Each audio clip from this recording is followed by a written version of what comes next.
Israël Kriyato, Yud Zain, 17, la page Lamedalet. Kol התרבות הזמנית בנויה היא על יסוד כוח המדמה. זמנית, c'est-à-dire המודרנית.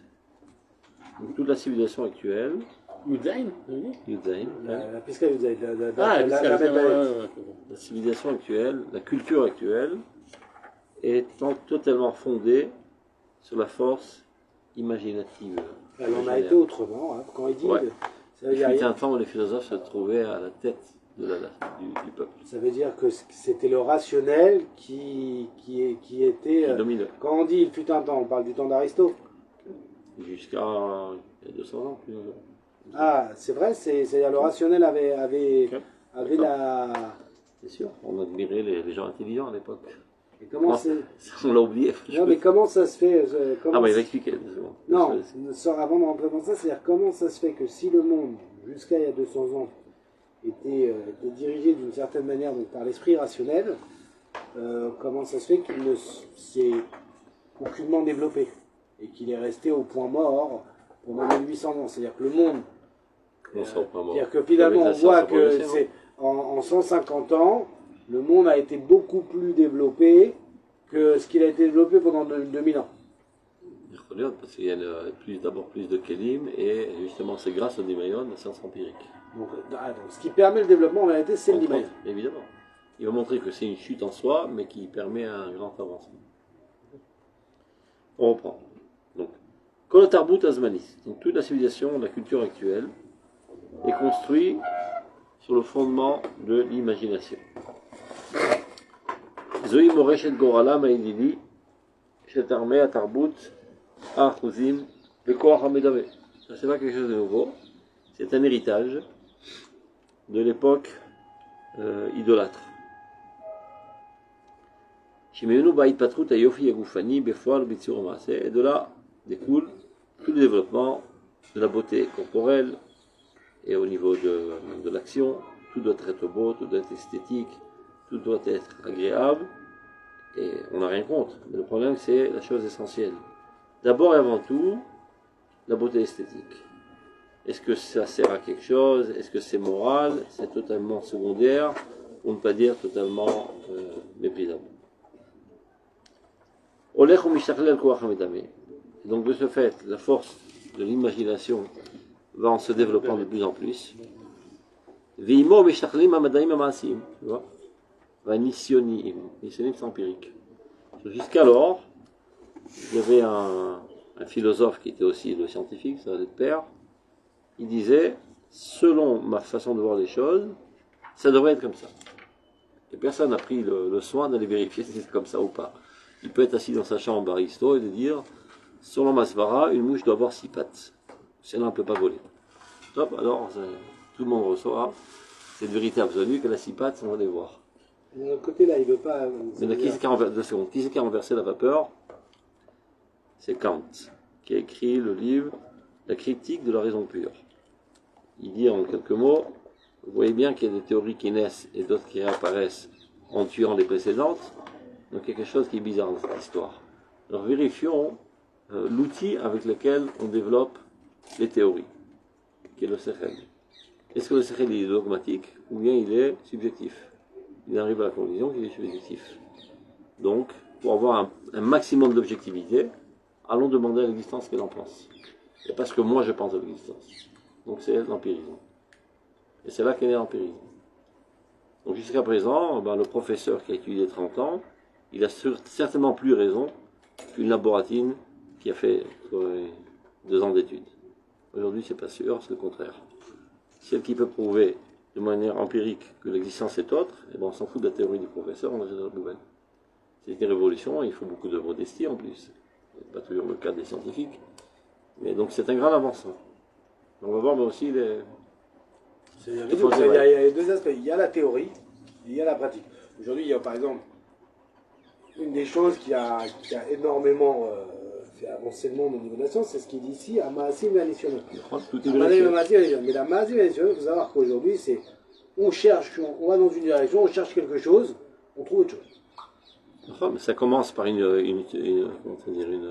une curiosité fondée sur une certaine théorie. Et à mon avis, ça devrait être comme ça, mais on va voir si c'est comme ça. Et en route, on trouve autre chose. Tant mieux. D'accord. C'est-à-dire Mais a priori, sinon, la théorie... Et là, il faut comprendre que sans la théorie, ici, on ne peut pas comprendre l'empirisme. Mais la théorie est le plus important. Évidemment, c'est bien important. Torah, c'est... On dirait qu'il y a une théorie, finalement, elle doit arriver, finalement, jusqu'à l'action pour avoir un impact. Si l'existence ne vérifie pas la véracité de la théorie, elle est fausse. Et comme vous avez dit, c'est une évaluation. Puisqu'elle est subjective. Donc, la force imaginative va en se développant, et avec cela progressent toutes les sciences exactes et les sciences qui sont vérifiées à la lumière de l'empirisme. Mais dans le problème, c'est plus la force imaginaire devient importante, ça vient au détriment de l'intellect. Le monde entier pense que le bonheur de l'homme dépend du développement de la force imaginaire. Ça veut dire plus tu donneras des choses agréables, plus les hommes seront heureux. Peu importe si c'est bon, si c'est moral, si c'est sain, on n'en a que faire. L'essentiel, est-ce que ça m'excite sensuellement? Et alors je serai heureux. C'est quoi le lien entre le Dimayon et le... Alors on va mettre de l'ordre. Je prends la prakim. On a étudié il y a quelques années. L'année dernière. Ah, l'année dernière. On a quatre forces essentielles. Le roi de la personnalité, c'est le sechel. On va commencer par le plus bas d'abord. Le plus bas, c'est le regesh, qu'on traduit mal par le mot sentiment. En fait, c'est le centre des sens. On a en nous 5 antennes pour capter l'existence concrète, qui est la vue, l'odorat, l'ouïe, le toucher, etc. Le goût. 5. Et ça capte les existences concrètes. Donc ça, c'est ce que le Rambam appelle le regesh, en fait, c'est le sens. Plus haut que cela, il y a le sechel, qui capte les existences abstraites. Entre les deux, il y a un intermédiaire entre le sechel, l'intellect, et le sens, qui s'appelle le dimayon. On traduit très mal en français par le mot imagination. En fait, c'est analogie. C'est de trouver le point commun entre l'existence abstraite et l'existence concrète, et vice-versa. Ou plus encore, traduire une existence concrète en existence abstraite et vice-versa. C'est un alternateur, le dimayon. Ça veut dire, tu vois là une plateforme blanche se relever du sol, tu dis c'est une table. Pourquoi c'est une table? Pourtant, cette table-là, elle n'a pas la même couleur, tu vois, et en plus elle est oblique. Et l'autre, elle est rouge, elle est ronde en plastique. Oui, mais tu as vu, le principe essentiel, c'est qu'il y a une plateforme qui est élevée. Donc tu élèves l'objet à l'ensemble abstrait, qui englobe toutes les possibilités de table. Qui fait ce travail? C'est le dimayon. Medamet, Tsura, le Yotzra. Et vice-versa. Je te dis un concept, un mot qui est totalement abstrait, tu fermes les yeux, tu vois l'objet. Ce qui fait ça dans ta personnalité, c'est le dimayon. Adamé le loaï. Le Dimayon, c'est pas un relique du Sechel qui permet de faire il est entre les deux, entre le sechel et le rouge. C'est exactement comme un ce qui transforme l'électricité. Un transformateur. Input-output. Tu rentres une image, ça sort un concept. Tu rentres un concept, ça sort une image. Et il y a une autre chose aussi, c'est le zikaron. C'est dans le dimayon. Et il y a une autre chose qui rapporte le Rambam, la capacité de composer différentes existences.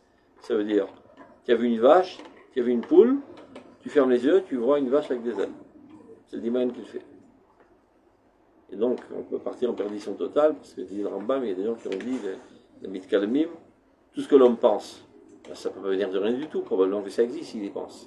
Ils ont fait une erreur amère, ils ont oublié qu'il y a dans la personnalité le dimayon, qui est capable de les archives metsuyot et metsuyot. Donc pas tout ce que tu penses, c'est-à-dire que tu imagines, existe. Il y a des choses que tu imagines qui n'ont aucune emprise dans l'existence. Ça peut peut-être t'aider à créer, ou disons à composer de nouvelles existences. C'est comme ça qu'on arrive finalement à faire un avion. Sans dimayon, on n'aurait jamais fait d'avion. Mais ne crois pas que parce que tu l'imagines que c'est déjà réalisable, il faut savoir comment le faire.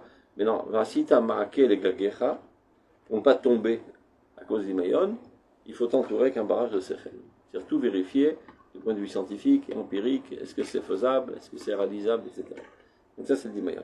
Maintenant, pour le Dimayon, il faut savoir que c'est la force essentielle pour être apte à recevoir la prophétie. Parce qu'à partir du moment où il a en lui un input, c'est-à-dire qu'il peut recevoir des données, qui a dit qu'il devrait se localiser entre le sechel et le chouch? On peut le prendre en dessus du sechel.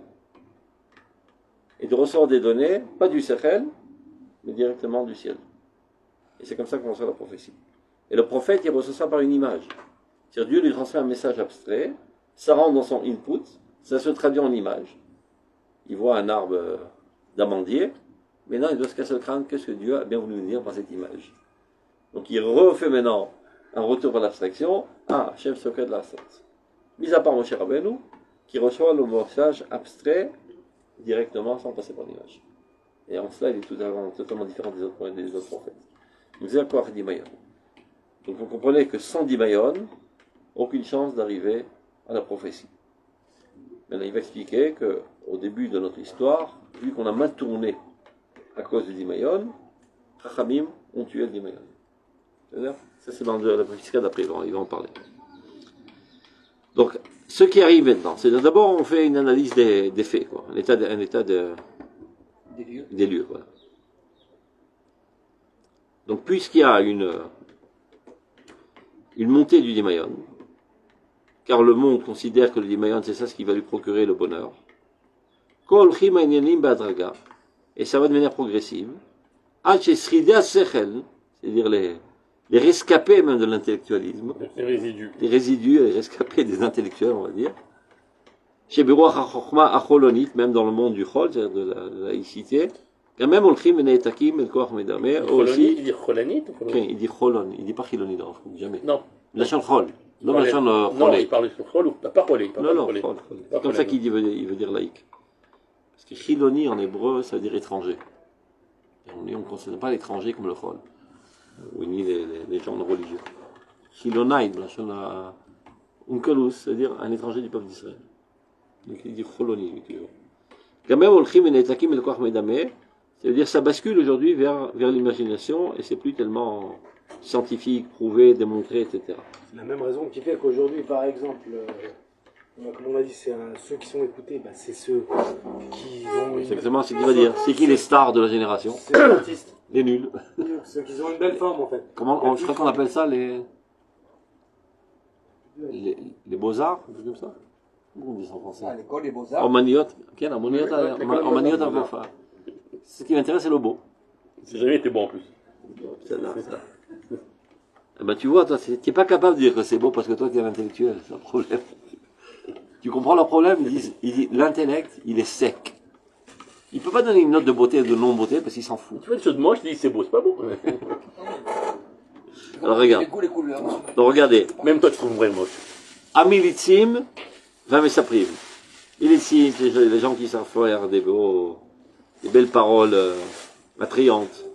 Ceux qui content des histoires. Adramaturim, ceux qui font des romans et ceux qui jouent sur la scène, les acteurs de théâtre, ils font les Cholonskim Bormaniot, tu vois, les beaux-arts. Ce qui s'adonne aux beaux-arts, se trouve aujourd'hui à la cime de la civilisation actuelle. C'est exactement ça aujourd'hui. Mais évidemment, même du point de vue politique, qui on vote? Ceux qui ont une belle tronche. Mais même avec ça, par rapport à l'époque du race, c'était l'extrémisme, mais à notre époque. Aujourd'hui, dans les conflits mondiaux, on demande à un chanteur ce qu'il en pense. C'est genre, oh là là, il a dit. Encore plus à une prostituée. Ah oui, il y a tout ce qui... Encore plus. Parce qu'elle est attrayante et tout le monde l'envie. Donc elle dit son mot, elle a une influence. Et des fois on en profite. Tu vois, aujourd'hui, il y a une nouille de première, je sais pas comment ça s'appelle, qui est un mannequin. Elle a 1 million de... C'est ça, parce qu'elle est d'Okvim. Elle a 1 million d'Okvim à cause de ça. Et Dafka, elle a décidé de sauver l'image de marque d'Israël. Donc ça sert les idiotes, tu vois. On peut servir d'autres. Aujourd'hui, on est obligé de faire avec, presque. Non. Mais tu vois bien que tous les politiciens ne font qu'avec ça. Ils ont même un Yoretz Stadmitz. Ouais. Aujourd'hui, tu mets ta coupe de cheveux comme ça. Là, pendant la guerre, vous mettez tous une chemise noire, c'est encore mal vu. Il n'y a plus de chemise blanche, il n'y a plus de cravate. Nous, on est en train de galérer, vous, encore votre style, descendez dans le peuple. Même truc, il a fait pareil, comment il s'appelle, celui d'Ukraine. Oui, Il est toujours, bon, il a un t-shirt vert, un truc, des fois il a même son truc de guerre, etc. Sinon ça passe pas les écoles. Mais c'est pas le problème, c'est pas la démocratisation de la connaissance. Parce qu'il y a jusqu'à 200 ans, il y avait. Mais on s'en fout de la connaissance aujourd'hui, c'est encore pire. Non, parce qu'il y a 200 ans, il y a 200 ans, il y avait que très peu de gens, quelques pourcents, même pas 5%, qui savaient lire, écrire, tout ça. Donc en fait, maintenant que c'est donc devenu. ceux qui savaient, ils sortaient de l'ordinaire, donc ils étaient admirés.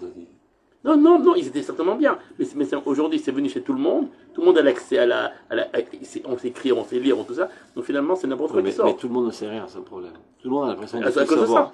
Tout le monde a l'impression de tout savoir parce qu'on goûte un petit peu à tout de slogans. Mais personne ne sait rien.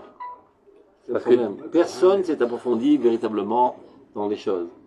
Ils lisent un petit article en diagonale, et l'article déjà il est complètement nul, etc. Aujourd'hui il y a des capacités, c'est-à-dire qu'aujourd'hui on a fait élever des civilisations qui a une capacité de ça, mais qui ne fait pas ce travail. Donc si le Rav Kook pleure de ça à son époque, aujourd'hui on en pleure 100 fois plus. 100 fois plus, il n'y a que ça aujourd'hui.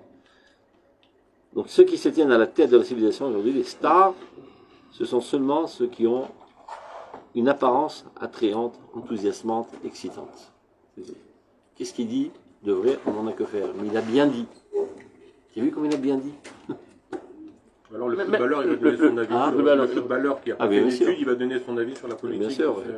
Et même des gens qui n'ont pas fait d'armée qui prétendent être Sarah Bitachon. Tout est possible aujourd'hui. Et l'autre qui ne sait même pas lire, qui devient Sarah Briout. Parce qu'il a mangé des sardines avec le roi d'Eosef. Je me rappelle. Mais maître. C'est comme ça que ça marche. Je me rappelle tout rapport entre le ministre et le bureau est totalement fortuit. Il a des bons contacts. Il est le fils de ce Rama, il rentre dans la Mishlaga, après il dit des trucs abominables, on va jeter une bombe atomique sur le monde. Et ça passe. Ça n'a aucun rapport avec les capacités. Aucun rapport. Je me rappelle, il y avait. Et ça n'intéresse personne en plus. Personne n'en voit le problème. Mamage. Alors. Il y a 30-40 ans, je ne sais plus, il y avait Johnny Hallyday. On l'a invité dans une émission. Ils lui ont posé des questions sur l'actualité. Il a dit, mais je suis chanteur, moi. C'est pas moi de dire ça. Vraiment, il se moquait de lui, c'était le plus rare. Je ne sais pas à moi répondre. Il dit, je suis chanteur, moi, c'est tout ce que je m'en mettais. Avec Kitzur, c'est ce qu'il dit. Harmoniot Ayafot. Non, c'est le contraire. Les beaux-arts prennent place dans les endroits les plus hauts de la civilisation, de la culture. Par contre, la philosophia, la philosophie, on dit philosophie, c'est la science en général. Pour Sahat et Tzolat, elle titube. Ve'en la ma'amad. Elle n'a aucune appréciation. La philosophie, c'est la science. Pourquoi c'est la science? À l'époque, c'était les mêmes personnes qui faisaient de la philosophie et de la science. Exemple, Pascal.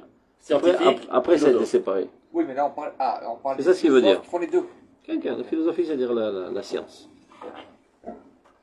C'est la science par excellence, la science la plus abstraite, etc. Qui après traduit dans les sciences pratiques.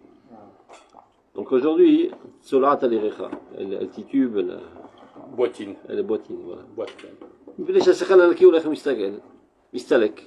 L'intellectualisme pur est évacué du terrain. עכשיו, כפי סילוקו של השכל ורוח החוכמה, כן חוצפה ישגה וחוכמת סופרים תסרח. C'est ce qu'on voit à l'échelle universelle chez toutes les nations, bien on retrouve exactement le même phénomène au sein du peuple d'Israël. Et que Chachamim avait prédit, voilà déjà 2000 ans. C'est-à-dire, plus l'intellectualisme, l'analyse, la vérification, etc. s'écartent du terrain, plus la chutzpah, ça veut dire l'arrogance, la désobéissance, va grandissante. Parce que si c'est la chokma qui est appréciée, alors on apprécie les gens de chokma et on se soumet à leur autorité. Mais si c'est la beauté et l'attrayance, etc. On va plus se soumettre aussi à celui qui est le plus attrayant et plus. C'est pas donc voilà, c'est l'abandon de toutes les valeurs morales. Pas d'afka de l'insolence. Quand Chazal nous dit chutzpah izeh, ça veut dire qu'il n'y a plus aucune morale. On s'en fout de la moralité. Est-ce que c'est agréable? C'est-à-dire ce rabbin, il n'est pas agréable parce qu'il me fait des remontrances tout le temps. Et lui, il est très sympa, il me dit, c'est très bien. Tu es extraordinaire, viens avec les copains. Je l'aime. Mais c'est lui mon Dieu, c'est lui mon idole. On a vu dans l'histoire que le Sechel, il a fait faire des abominations aussi. Donc il y a une réaction aussi de la civilisation Donc le Sechel qui disait qu'il y a des races, il faut tuer cela, il faut faire comme ci, il faut faire comme ça. C'est un faux Sechel. Il y a eu un sale Sechel. C'est-à-dire, en fait, c'est fondé sur des tendances criminelles qui a passé un rationalisme pour se faire beau. D'accord. C'est clair? Donc, Kefi, c'est le gauche à la Sechel. Donc, plus il y a une mise à l'écart de l'intellectualisme, plus cela entraîne l'abandon des valeurs morales. Et alors, on en arrive à Chochmat Sofrim Tisrach. La sagesse des intelligents devient puante. Personne ne veut l'écouter. Personne ne veut obéir à la Chochma. Et tout ça, ce sont des sources dans la Gemara. Ir echet im asu. Les craignants de la faute seront opprimés.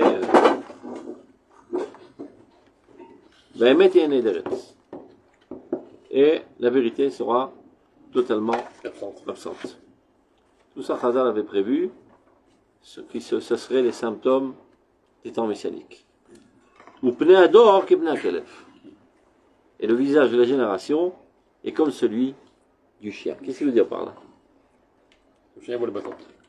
Vous savez que les gens, moins ils en savent, et puis ils parlent avec assertivité. Avec un bitachon atzmi extraordinaire. Et ils hurlent très très fort en plus. Parce que n'ayant aucun argument, pour convaincre, ils offrent le volume.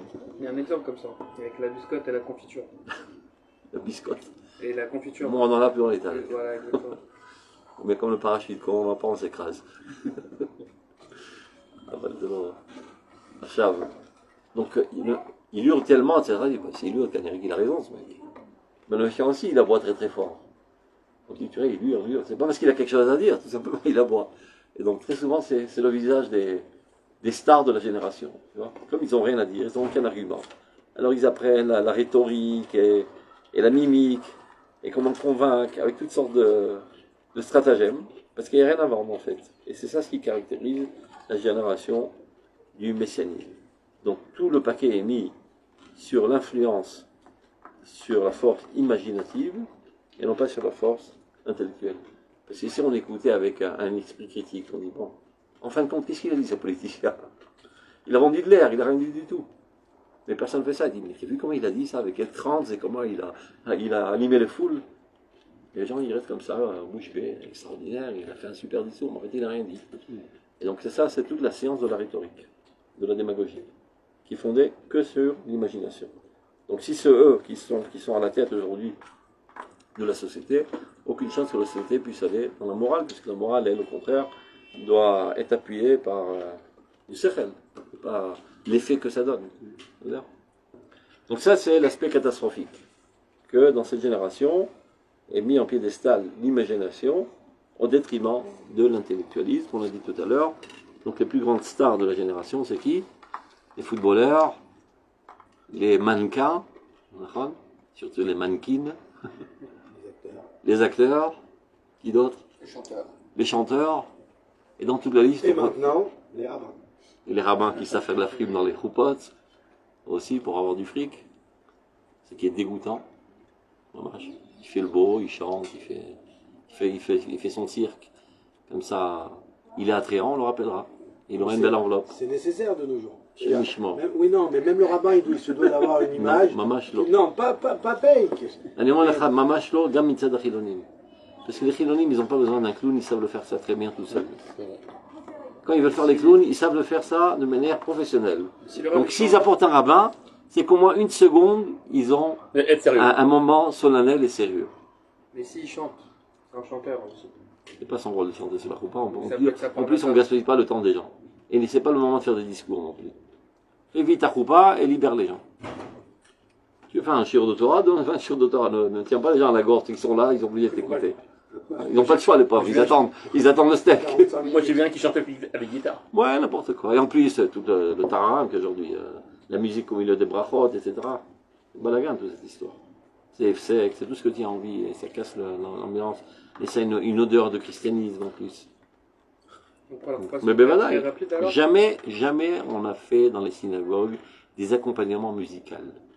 Ça a commencé par les réformistes qui ont voulu imiter l'Église. Il y avait même des synagogues en France où il y avait ça. Qui oui, pas... À Paris, avec l'orgue. Non, ouais, avec Nazareth. Et après, j'ai appris ceux qui faisaient les chœurs. C'était des goïms. Ils faisaient Baruch, oh, Baruch, chez moi. C'était des goïms qui faisaient ça. Même ici à la grande synagogue de Jérusalem, il y a des chœurs. Il y en avait un qui était avec moi en marquant lèvres. Il n'était pas chez un Shabbat. C'était autrement. Mais en plus, ils les paient très cher. Et l'essentiel, c'est que c'est beau. Et ce qui est beau, ça paye. Ça prend de la clientèle. Et c'est comme ça qu'on effonde tous les fondements de la morale. Non, peut-être des mois de se marier. Dommage. Mais ce que je comprends, c'est si c'est leur parnassa. Pourquoi c'est dérangeant? Ben c'est bien que c'est ce qui s'appelle Kardom la Forba. Mais il faut faire ce qu'il faut Tu sais, Kardom la Forba, gagner sa vie. tu prends la Torah et tu t'en fais un marteau pour faire ta parnassa. C'est la profanation de la Torah. Bah aujourd'hui, on a plein qui gagnent leur vie grâce à la Torah. Non. Yes, parce qu'il crassera Batala. Mais tu vois, Manaf Kamina. Ça veut dire, voilà. Normalement, tu aurais pu être ingénieur en informatique. Parce que tu n'es pas plus nul qu'un autre. C'est-à-dire. Après, tu as compris que ce que le peuple d'Israël a le plus besoin, c'est de la Torah. Donc, tu as laissé tomber l'informatique, tu as lancé la Torah. Comme il faut bien que ta femme, elle mange. Toi, tu es un idéaliste à la brioute. Mais ta femme et tes gosses, ils doivent pas être des victimes de ton idéalisme. Donc, celui qui t'embauche, il dit, regarde. Combien que tu as besoin pour ta famille vive? X shekels. Tu prends tes X shekels, tu donnes ça à ta femme, elle dire le budget. Maintenant, toi, tu es là, nuit et jour pour le peuple d'Israël. Tu vois la différence? Alors que si c'est un boulot, regarde, heures supplémentaires, tu paies le double. Mais il faut les sortir, les X Et ne me dérange pas quand je dors la nuit. Et je suis dans la ligne rouge de téléphone, ne m'appelez pas. Mais il y en a beaucoup. Le rabbin, c'est un esclave. Et s'il ne comprend pas que c'est un esclave du peuple d'Israël, qu'il nous fasse plaisir et qu'il ne soit pas rabbin. Il est au service du peuple d'Israël nuit et jour. Personne ne lui a demandé. Il peut pas râler parce que c'est lui qui a décidé d'être comme ça. C'est comme un idéaliste qui va dans une unité d'élite. Il dit, bah mince, moi je galère et tout, alors payez-moi plus. On t'a demandé d'y aller. C'est toi qui décides d'y aller. Eh ben vas-y jusqu'au bout. Et donne ta vie s'il le faut. On ne te doit rien. Donc pour vous, les rabbins ne devraient pas se faire payer alors? Si, il n'a pas dit ça. Ils peuvent se faire payer. Le Rav Sudai disait la chose suivante. Normalement, à propos de Moshe Rabbeinu, il est marqué Mani Bechinam, Afatem Bechinam. De la même manière que moi j'enseigne la Torah gratuitement, vous enseignez gratuitement. Le Rav Sudai disait il a trouvé un tiroutz. Mais à part ça, ils ont deux rôles. Ils sont aussi ganérettes. Tu vois ce que je veux dire? Psychologue. Parce qu'il y a toujours des querelles idiotes entre le mari et la femme, et le voisin à l'autre. Donc ils doivent calmer les esprits, ça c'est une perte de temps. En plus, ils doivent recevoir des pitsouim. Des pitsouim. Indemnités. La crème qu'on leur passe et qui les dérange énormément. Monsieur le rabbin, s'il vous plaît, puis-je vous servir, puis-je vous donner un verre d'eau. Et ça les enquiquine, ça les exaspère. Mais pour assurer la fonction, ils sont obligés de supporter ces calomnies. Alzem Agalam Pitsouim. Aval, Abshat Achipashut, c'est celui de tout à l'heure. Toi, normalement, tu dois ouvrir nuit et jour que pour le peuple d'Israël. Mais il faut bien que quelqu'un s'occupe de ta famille. Donne le minimum qu'ils ont besoin.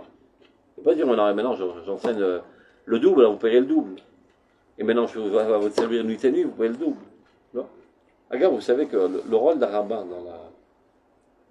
en Israël, un rabbin de quartier, il peut ne rien foutre toute la journée. Il recevra quand même sa masquerade. Parce que personne ne va venir vérifier. Parce qu'au contraire, ils n'ont pas envie qu'ils viennent. Il est censé aller vérifier des supermarchés que la Toudat Kashrut est là en Tokef, et toutes sortes de trucs. Donc c'est pas le supermarché qui va dire, et pourquoi tu n'es pas venu? Ça, c'est un mashgiach. Donc, non, même lui, il doit aller vérifier que tout. Il doit vérifier qu'il y a un mashgiach qui est en fonction, etc.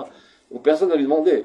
Et s'il ne donne pas de shirim dans les synagogues, c'est pas le Moazadatit qui va dire pour donner le shirim. Même c'est marqué dans l'ère de Makipurim que le rabbin de la Shrouna, il sort vers quand ils font les caparotes, il sort vers les shoratim pour voir s'ils font bien la shrita, parce que c'est leur rôle. Qui tu vois sortir? Qui sort, donc, d'ailleurs, il y avait une katava horrible il y a 2 ou 3 ans, je me rappelle.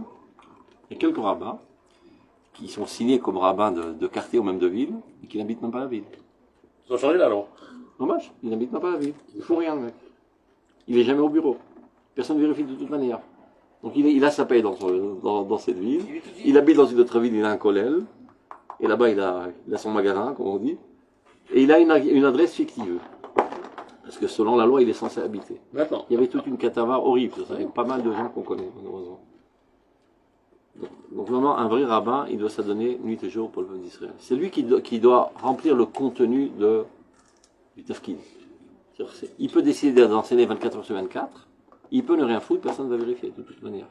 C'est Beno le Ben Elohim. Mais c'est pas dépendant. De quartier. Qui a payé un fixe. Okay. Même de ville, c'est pareil. Il y avait une ville qui était malade depuis 10 ans. Il y avait une ville, je ne citerai pas le nom. Le rabbin était alité depuis 10 ans. Mais on ne l'a pas déchu de son rôle quand même. S'il est rabbin à vie. Parce que vous savez, c'est ça l'arnaque. Le grand rabbin d'Israël, on le change tous les 10 ans. Mais le rabbin d'une ville, c'est jusqu'à sa mort.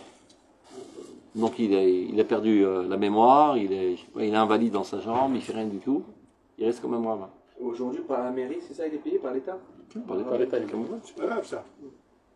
S'il remplit son rôle, tant mieux. Mais non, mais la guide qu'aujourd'hui la loi elle dit ok, tu as été rabbin d'une ville, tu as appris sur toi cette tu as reçu une massorette, mais même quand tu le seras plus, et qu'il y en aura un autre.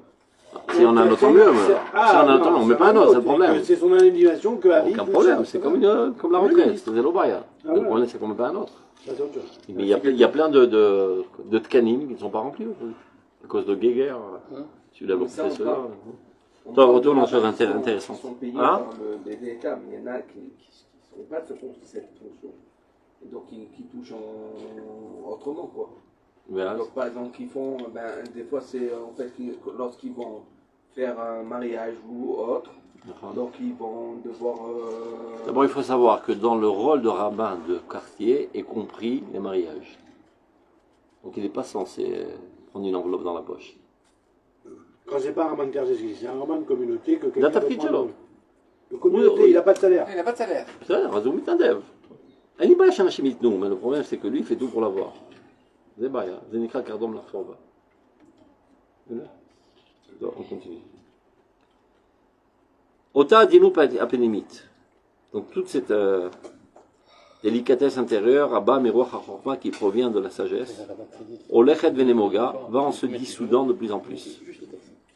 Ashiva la Chornut Atzilut, toute aspiration, vous êtes dans le texte? Il y avait un rabbin de Sadi, il m'a appelé pour une coupa, il a dit combien tu veux, il a dit juste le taxi. Il y en a pas mal. Il a raison. Karatarir. Une fois, ils ont déposé sur Mordechai Eliyahu un chèque de 100 000 $. Il a dit à son truc, prends ça tout de suite. Nada. Qu'est-ce que c'est Mashrit?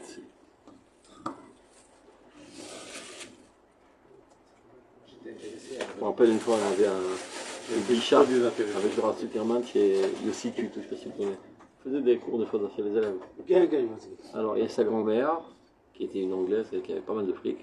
À la fin du cours, elle vient, elle porte l'argent. Il a tremblé de peur. À qui alors? À Laura Zuckerman. Il parle en anglais, il dit, faut de yeshiv. Parce que c'est normalement, on a de l'argent rabbin.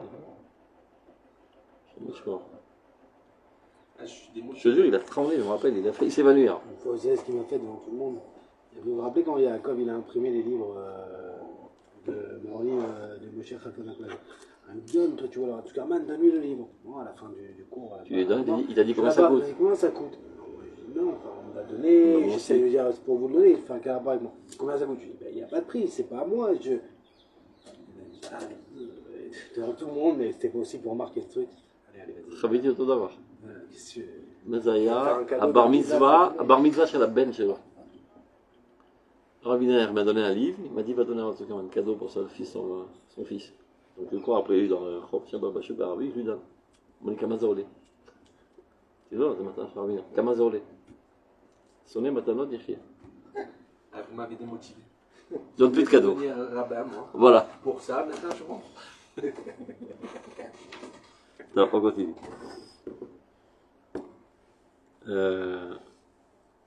Donc, Kol Ashifa, les Ruchnut Vatzilut, donc ceci entraîne que toute aspiration à la spiritualité, à la noblesse, à Dvekut Elokit, à la proximité de Dieu, le Olam Ha'elyon, au monde suprême, la Zorf et la Moussar, à la pureté de la morale, Berum Taorato, au summum de sa pureté, les Tziurei Muskalot, à la compréhension des concepts les plus hauts, Mitzadatzma, Mitzriutam, Nasit Razanekar, ça devient quelque chose d'introuvable.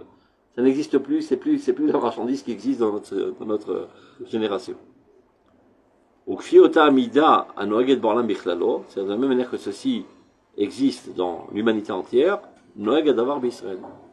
Eh bien, on retrouve le même phénomène dans le peuple d'Israël, Klapé Roi HaKodesh. Si avant c'était Klapé Chorma de manière générale, ou bien la morale universelle, ici, envers tout ce qui est saint. L'amour de la Torah, Berouach Pnimi, c'est-à-dire de manière totalement engagée, pas seulement comme mécanisme aveugle, Verananu Tatzmit, Yalayadut Aleemana. Ou Baolam, Sholet Ruach Megusham. Et donc, ce qui est en prise essentielle maintenant dans le monde, c'est l'esprit le plus grossier, comme le dit le Pasuk, Ilach Eretz, Shemalkech Nar, Vesaraich, Baboker, Yochelu.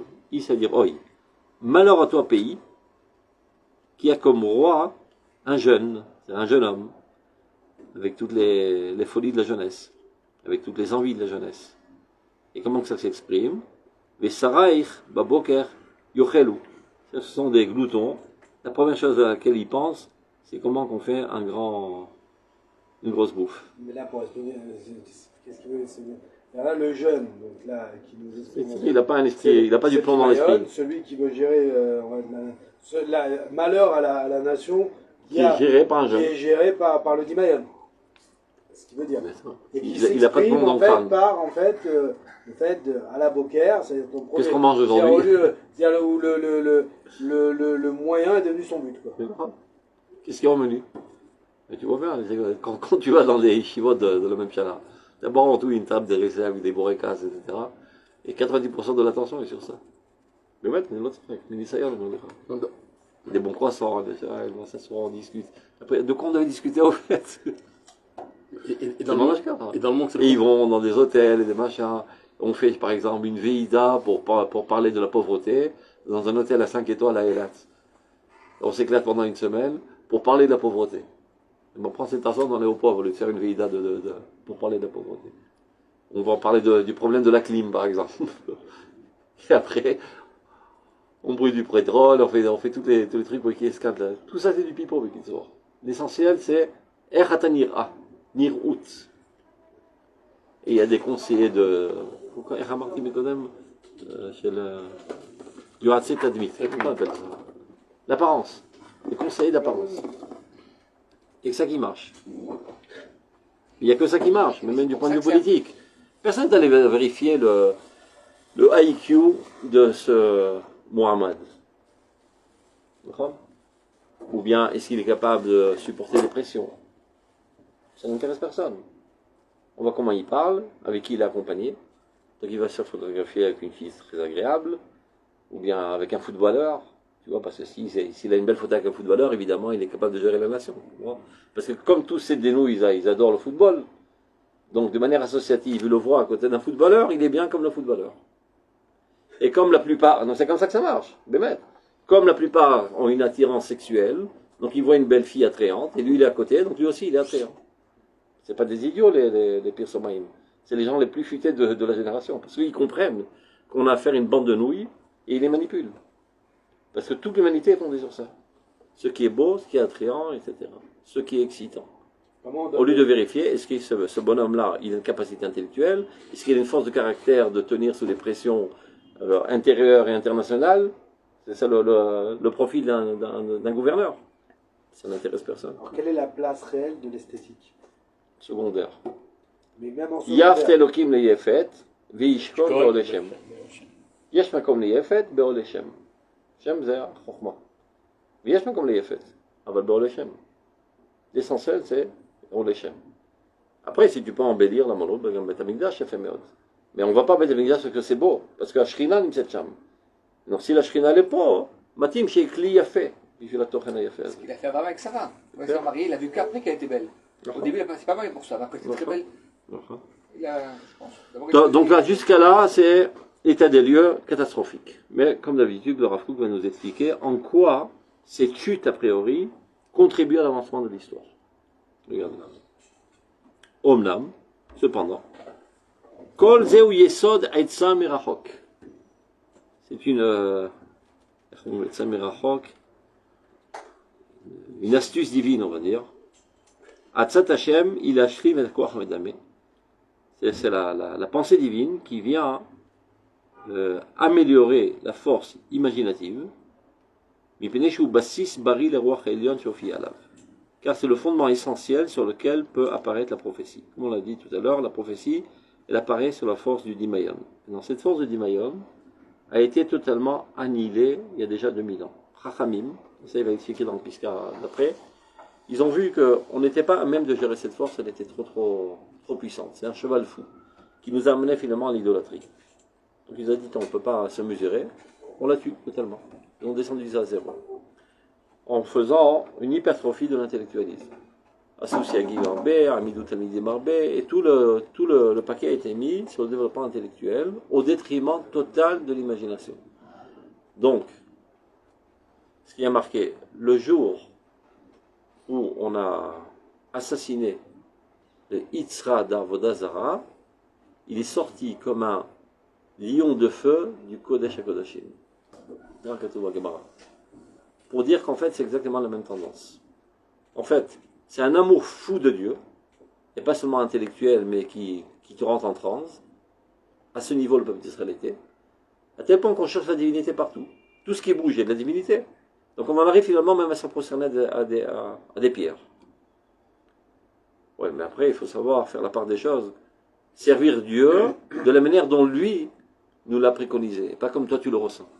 Donc il faut tenir ce feu intense qui est en toi. Les prophètes ont essayé pendant 800 ans, ils n'ont pas réussi. Ils n'ont pas arrêté de représenter le peuple d'Israël, de s'écarter de la Avodah Zara, ils n'ont pas réussi, et le peuple d'Israël a continué à faire de la Avodah Zara. C'est qu'un jour, Chachamim, ils ont dit, mettez-vous de côté, c'est nous qui prenons le contrôle. On va baisser le feu, on va parler maintenant d'intellectualisme, on va effriter ce feu en petites cellules tièdes, de comportement moral, de connaissance des choses, d'application des mitzvot, des midot, etc., etc. Mais d'un autre côté, au moment où ce feu a été éteint, l'envie de Dieu s'est rapetissée. Et donc la prophétie est morte. Donc c'est la même force. Donc on a guéri le peuple d'Israël de cet effet secondaire qui est l'Avodah Zara, en tuant, Birlal, l'amour intense de Dieu. Maintenant qu'on revient en Eretz Israël, la prophétie doit réapparaître. Pour qu'elle puisse réapparaître, il faut réanimer la force imaginative sur laquelle elle arrive. Et comme toute chose, ça grandit de bas en haut. C'est avant d'arriver au summum du Dimayon le plus pur, le plus simple, d'abord il faut qu'il existe. Comme un petit enfant, il faut d'abord qu'il grandisse. Alors ça commence dans le monde, où tous les trucs de son et lumière, et le cinéma, et le théâtre, et dans le monde juif, la chassidoute, où il y a une personnalité centrale, avec un charisme extraordinaire, qui enthousiasme les foules, etc. Tout ça se fait parallèlement. C'est Kadosh Baruch Hu qui gère tout ça. Que dans l'humanité entière, on met de côté l'intellectualisme au profit de l'imagination, donc les stars de la génération, ce sont les gens de l'imagination. Même dans le peuple d'Israël, on trouve le même phénomène, où on n'admire plus tellement, même dans le cadre religieux, un cours de Torah et de Gemara, on préfère une Idva Hadout avec des belles chansons enthousiasmantes. Alors, c'est une régression. C'est une régression, mais qui commence à éveiller un petit peu le Regesh et le Dimayan. C'est la raison pour laquelle, lorsque le Gaon de Vilna a vu ça, il a eu la frousse de sa vie. On était déjà dans ce film, et ça a mal tourné. On est arrivé à la Avodah Zara. Et c'est pour ça qu'il a tout fait pour freiner. On fait pas. Il a voulu freiner la chassidoute. Mais c'est Dieu qui a éveillé la chassidoute. Et c'est Dieu qui a éveillé le Gaon de Vilna pour la freiner. C'est-à-dire Dieu commence à rééveiller l'imagination, et parallèlement à ça, il commence à construire le Maraké. On n'est pas content de ce toit de l'imagination qui est très dangereux. Le Maraké, c'est Chormat Hagra. Ça dit Ouk, L'Amdanout, et ça remet un équilibre normal.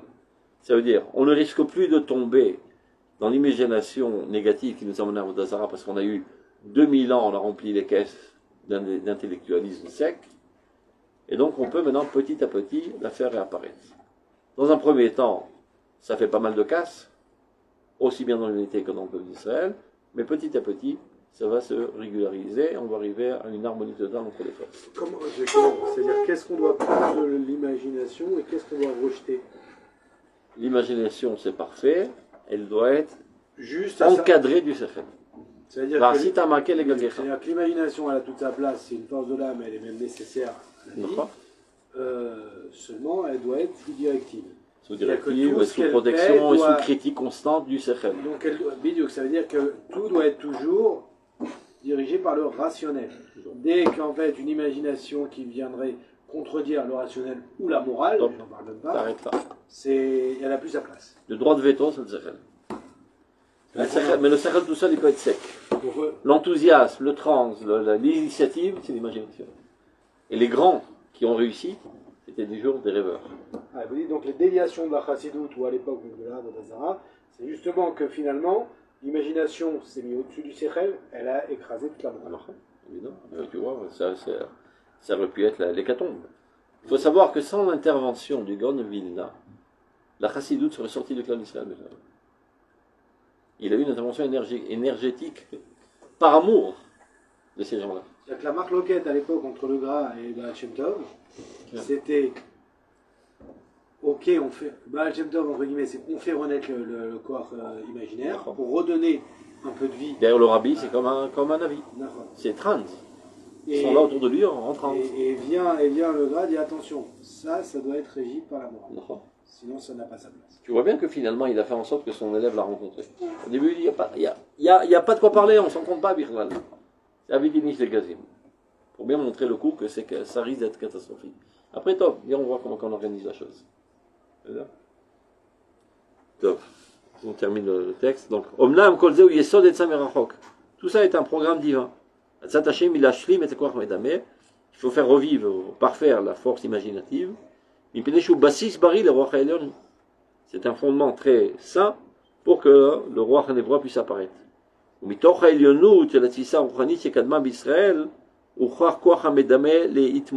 il y avait eu une nécessité à l'époque de dissoudre un petit peu cette force médamée parce qu'elle nous a fait amener dans des zones non souhaitables.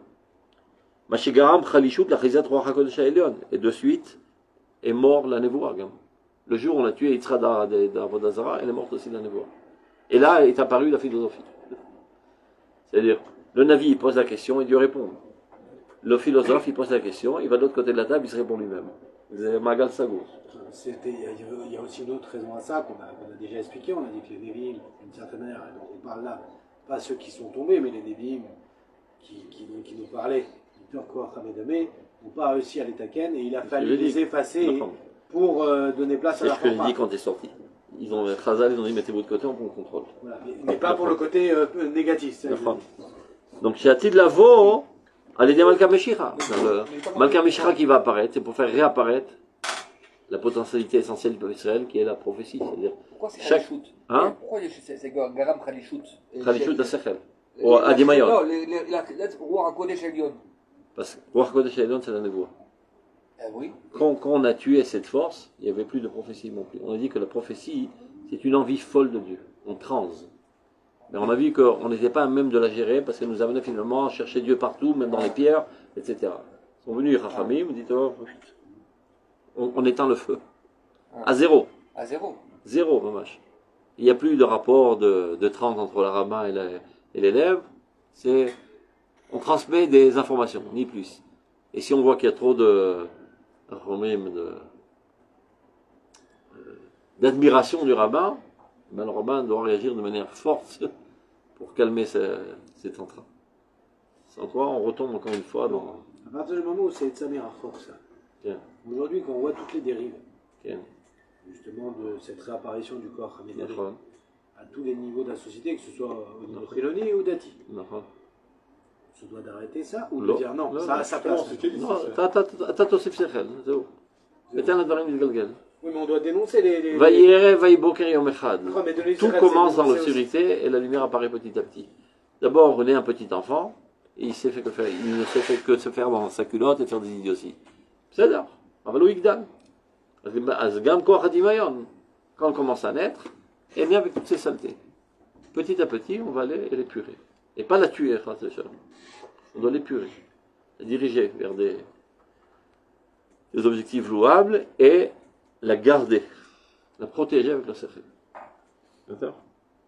Et c'est ça ce que le Mashiach vient faire renaître la prophétie, parce que n'oublions pas que la vocation essentielle du peuple d'Israël, c'est pas d'être start-up nation, mais d'être Nevoa nation, d'être le porte-parole de Dieu.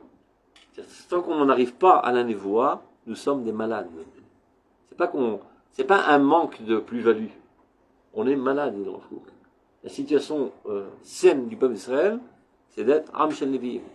Donc pour faire renaître la Nevoa, qui est notre vocation essentielle, et la finalité essentielle de l'édification de l'État d'Israël d'ailleurs, il faut d'abord et avant tout reconstruire le Dimayon.